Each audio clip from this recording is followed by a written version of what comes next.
வாழ்வியல் ரீதியா பார்க்கிற பொழுது பொதுவா கரடிகள் வந்து பாத்தீங்கன்னா குகைக்குள்ளதான் அதிகமா இருக்கும். இல்லைன்னா வந்து பாறை இடுக்குகள்ல அதிகமாக வாழும். நைட் டைம்ல ரெஸ்ட் எடுக்கிறது எல்லாமே வந்து இதை வந்து ஒரு நாக்டர்னல் சொல்லுவாங்க. அதாவது இரவு நேரத்துல இறுதி இடக்கூடிய ஒரு உயிரினம் அப்படின்னு சொல்லுவாங்க. அது மட்டும் இல்லாம கிரிபெஸ்குலார் அப்படின்னு இன்னொரு டேர்ம் சொல்லுவாங்க. ஏன்னா காலை நேரத்திலும் மாலை நேரத்திலும் சூரிய வெளிச்சம் ரொம்ப குறைவா இருக்கிறது இறுதி இடக்கூடிய ஒரு கேரக்டர். ரெண்டுமே இருக்கு கரடிகள்ல. அது இல்லாம டே டைம்ல அப்படின்னா அது வெளியே போகாதுன்னா டே டைம்லயும் போகும். பட் இருந்தாலுமே வந்து இரவு நேரத்திலையும் அந்த காலை மாலை வேலையிலும் அதிகமா உணவு தேரக்கூடிய ஒரு பழக்கம் வந்து கரடிகளுக்கு அதிகமா உண்டு.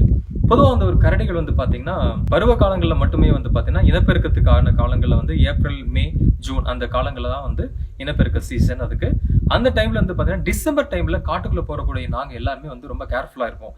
ஏன்னு வந்து பாத்தீங்கன்னா அந்த டிசம்பர் டைம்ல தான் அதோட குட்டி வந்து போட ஆரம்பிக்கும். ஒரு டைம்ல வந்து பாத்தீங்கன்னா ஒரு பர்த்துக்கு வந்து ஒரு கப் அல்லது 2 கப்ஸ் இருக்கும். ஒரு குட்டில 2 குட்டிகள் இருக்கும். அதனுடைய கெஸ்டேஷன் பீரியட் வந்து பாத்தீங்கன்னா ஒரு 210 நாள்.